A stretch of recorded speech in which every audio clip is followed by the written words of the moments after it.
어둠을 걷어내는 방법은 딱 하나, 빛을 불러오는 것뿐입니다.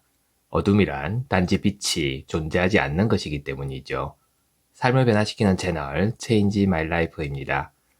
모든 것은 진동하고 있고 빛은 그 자체로 에너지이죠. 오늘은 웨인 다이어의 책 인생의 모든 문제에는 답이 있다에 나오는 메시지 중 우리의 삶에 빛을 끌어오는 6가지 방법에 대한 이야기를 전해드리려고 합니다. 그럼 시작해 보겠습니다. 어둠에 빛을 끌어오는 6가지 방법에 대하여 알려드리죠. 첫 번째는 아름다움을 즐기는 사람이 되라는 겁니다. 당신의 하루에 은총으로 내리는 아름다움을 늘 알아차림 해보세요. 수시로 멈춰 서서 삶의 아름다운 순간을 응시하고 감사해 보세요. 힘들고 어려운 시절을 지나가고 있는 사람은 이런 일이 어려울지도 모릅니다. 그러나 이는 어둠을 넘어서는 습관을 형성하는데 많은 도움이 됩니다. 되도록 자주 빛을 생각하고 이를 습관화함으로써 아름다움을 감상하고 즐기고 감사할 줄 아는 사람이 될 수 있는 겁니다.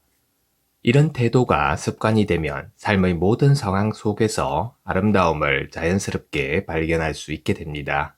인간의 가슴은 삶의 모든 차원에서 아름다움을 갈망합니다. 삶의 모든 차원에서 그렇습니다. 어떤 문제에 처해 있거나 어두운 상황에 빠져 있는 그 누구도 예외가 아닌 거죠. 하루에 한 번이라도 어둠의 순간 한가운데에서 멈춰 주변의 아름다움을 찾아보세요. 하루에 한 번씩이라도 이를 실천하면 머지않아 2번, 3번이 될 겁니다.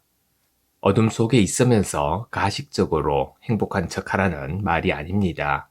당신 자신과 세상에 대한 내면의 경외감을 키우라는 말인 겁니다.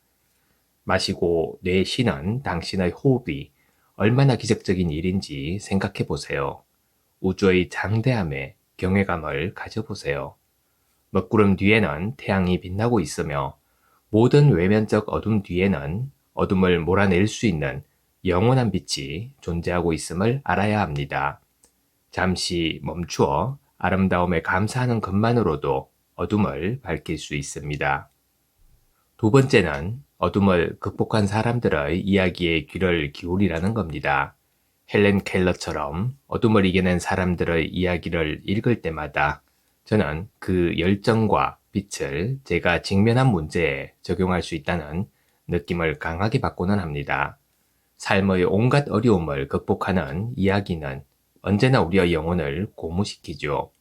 말기암 진단을 받은 랜스 암스트롱은 암이 퍼진 고환과 폐, 위장, 뇌의 종양을 제거하는 큰 수술을 받았습니다. 그 뒤 그는 인간 육체의 극한에 도전하는 프랑스에서 매년 열리는 국제 사이클 도로 경기에 참가해 우승을 차지하였습니다. 그는 한여름 산악의 뙤약볕 아래에서 4,200km를 자전거로 달렸죠. 그의 책과 인터뷰를 보면서 우리는 어둠 속에서도 빛을 발견할 수 있는 힘을 얻게 됩니다. 3번째는 공감하되 타인의 어둠에 젖지 말라는 겁니다. 빛과 당신이 원하는 것에 생각을 집중하세요. 당신 안에서 빛을 보는 연습을 해보세요. 어둠이 드리운 모든 상황에 빛의 생각을 불어넣어 보는 겁니다. 그러나 우리는 대부분 이와 반대로 하고 있죠. 어둠의 환영에 더 많이 끌립니다. 예컨대 현재 상황이 얼마나 나쁜지, 모든 일이 얼마나 끔찍하게 돌아가고 있는지에 당신의 생각을 집중하고 있다면 당신이 시각화하는 모든 것은 더 나빠지는 장면을 그리게 됩니다. 말 그대로 당신의 삶으로 어둠을 끌어당기고 있는 것이죠. 마찬가지로 당신이 어려운 일을 겪고 있는 사람에게 두려움에 관한 생각과 그들에 대한 고뇌를 가지고 다가간다면 당신은 자신을 어둠과 동일시하는 것입니다. 언뜻 어둠에 빠진 사람을 위하여 그와 유사한 생각으로 위로하는 것이 적절할 것 같지만 실은 그렇지 않습니다. 처해진 현실에 빛을 비춤으로써 당신은 그가 어둠을 몰아내도록 도울 수 있는 겁니다. 공감은 놀랄 만큼 높은 에너지의 성질입니다. 어둠 속에 있는 사람에게 연민과 사랑의 생각을 보내는 것이 진정한 공감인 겁니다. 공감은 어둠을 강화하는 것과는 완전히 다릅니다. 빛과 사랑에 관한 생각을 떠올리고 이 에너지와 함께 어둠 속으로 들어가 보세요. 당신의 빛 에너지가 상대의 어둠을 밝힐 겁니다. 네 번째는 어두운 생각이 일어나면 빛 속으로 나아가라는 겁니다. 아무런 생각이 빠질 때면 반드시 몸을 일으켜 바깥으로 나가 빛을 쬐도록 해보세요. 빛을 쬐면 어두운 생각이 사라집니다. 당신이 품는 두려운 생각을 환한 햇볕 속에서 다시 봐보세요. 밤의 침대에서 그토록 끔찍해 보이던 생각도 낮의 햇볕 속에서 다시 보면 그다지 힘들게 느껴지지 않습니다. 빛은 방에서 어둠을 몰아낼 뿐 아니라 우리가 느끼는 의심과 두려움도 사라지게 합니다. 빛은 빠른 에너지이죠.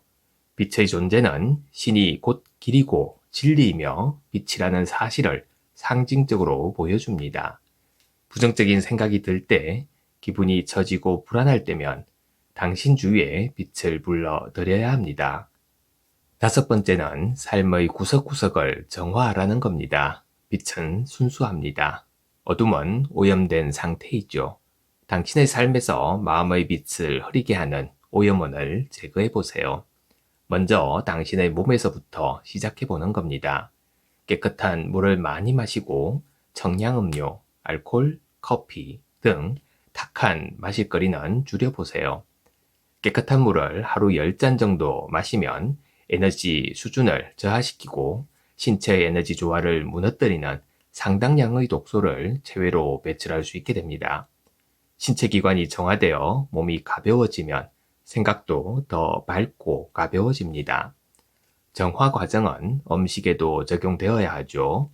당신은 어떤 음식이 깨끗하고 어떤 음식이 몸에 독소를 주는지 알 겁니다. 하루에 적어도 3조각의 과일을 먹고 신선한 유기농 채소를 최소한 하루에 2번은 섭취해 보세요. 당신의 식단에서 독소를 몰아내고 그것이 어떤 느낌인지도 관찰해 보세요. 정화 과정의 마무리는 늘 순수한 생각을 하는 데 있습니다. 사사건건 판단하고 화내지 않도록 훈련해 보세요. 불순한 생각이나 판단하고 평가하는 생각을 떠올리는 순간 그런 자신을 관찰해 보는 겁니다. 당신의 오염된 생각에 밝은 빛을 비추는 모습을 머릿속에 그리고 어떻게 어두운 생각이 빛을 받아 사라지는지 관찰해 보세요. 문제에 맞닥뜨려 좌절하고 당황스러울 때면 단 1초라도 빛을 받아들이고 내면의 느낌이 어떻게 변하는지 주목해 보세요. 문제는 실제로 존재하지 않는다는 사실을 기억해야 합니다. 우리가 신호로부터 분리되었다는 믿음 외에 문제는 따로 없습니다. 문제는 우리 마음 속에 존재할 뿐인 거죠. 당신의 몸을 정화하고 당신의 생각을 정화하고 당신의 말을 정화함으로써 당신의 모든 행동이 정화될 겁니다. 마침내 당신은 삶의 그림자를 드리운 어둠으로 빛을 끌어들여와 비출 수 있게 됩니다. 마지막 6번째는 당신 자신에게 진실하라는 겁니다. 진실에 머무세요. 진실에 머물면서 당신이 만나는 모든 것에 진실을 적용해 보세요. 그러면 빛의 성품인 자유를 보게 될 겁니다. 진실이 아닌 거짓을 연습할 때마다 당신이라는 시스템으로 오염원을 초대하는 겁니다. 이때 당신은 빛을 가리며 어둠을 향해 다가갈 수 있습니다. 진실을 말하면 사람들은 듣고 싶은 것을 말해주지 않는다며 당신에게 불평할지 모릅니다. 그럼에도 어둠에 처한 사람들에게 진실을 불러드릴 것이라고 확고하게 다짐해 보세요. 당신이 자신들을 사탕발림으로 대하지 않는다는 걸 알게 될 때 그들도 당신의 말에 귀를 열게 될 겁니다. 내가 건강에 해로운 음료나 음식을 먹었을 때, 살이 쪘을 때, 공격적이거나 자기도취에 빠졌을 때, 돈에 집중했을 때, 목표를 잃었을 때, 나의 곁에는 따끔하게 충고해주는 아내와 같은 사람이 있었습니다. 이처럼 진실을 말해주는 사람들이 조금씩 그림자를 들이오던 저의 삶에 다시 빛을 비추어 주었죠. 빛은 진실입니다. 당신 자신에게 언제나 진실하세요. 부도덕하고 유해한 행동 등 당신의 모든 어둠을 삶에서 당장 몰아낼 수는 없습니다. 그러나 자신에게 정직하다면, 그리고 외부에서는 보이지 않는 자신의 연약한 부분을 인정한다면 변화할 수 있게 됩니다. 이것을 세익스피어보다 잘 표현한 이도 없을 겁니다. 그대 자신에게 진실하라. 어둠이 있는 곳에 빛을 끌어오라는 성 프란치스코의 요청은 모든 문제에 대한 영적 해결책을 향상시키는 강력한 방법입니다. 빛은 순수하고 도덕적이며 깨끗하죠. 그리고 어떤 속임도 없는 겁니다. 마음에 빛을 들여오면 어둠은 단 1초도 살아남지 못합니다. 감사합니다. 함께 나누고 싶은 좋은 책이 있다면 댓글을 통해 추천을 해주셔도 좋을 것 같습니다. 매일 아침 소중한 메시지를 전해드립니다. 구독과 좋아요 부탁드립니다.